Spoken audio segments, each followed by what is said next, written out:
വയനാടൻ അടുക്കളയിലേക്ക് എല്ലാവർക്കും സ്വാഗതം. വെജിറ്റബിൾ സ്റ്റൂ ഉണ്ടാക്കുന്നത് എങ്ങനെയെന്ന് നോക്കാം.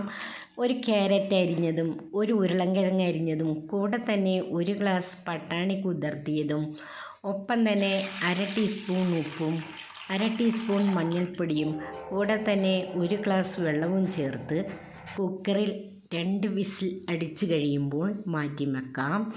സ്റ്റൗവിൽ ഒരു ഫാൻ വെച്ച് 2 സ്പൂൺ എണ്ണയൊഴിച്ച് ചൂടായി വരുമ്പോൾ ഒരു സ്റ്റാർ ചേർത്ത് ഇത്തിരി കരിയാപ്പിലയും 2-3 വെളുത്തുള്ളി അരിഞ്ഞതും ഒപ്പം തന്നെ ഇത്തിരി ഇഞ്ചി അരിഞ്ഞതും 2 പച്ചമുളക് വലുതാക്കി അരിഞ്ഞതും ഒപ്പം തന്നെ കുറച്ച് ചെറിയുള്ളി അരിഞ്ഞതും ചേർത്ത് നല്ലതുപോലെ മിക്സ് ചെയ്തതിന് ശേഷം കൂടെ തന്നെ ഒരു തണ്ട് മുരിങ്ങയിലയും കൂടി ചേർത്ത് ഒപ്പം തന്നെ വേവിച്ച് വെച്ചിരിക്കുന്നതും കൂടി ചേർത്ത് 1 മിനിറ്റ് ഫ്രൈ ആയതിന് ശേഷം 2-3 തേങ്ങാപ്പാൽ ചേർത്ത് 1 മിനിറ്റ് മൂടി വെച്ചതിന് ശേഷം 1/4 പാൽ കൂടി ചേർത്ത് പതുക്കെ തിളച്ചതിന് ശേഷം സ്റ്റൗ ഓഫ് ചെയ്യാം.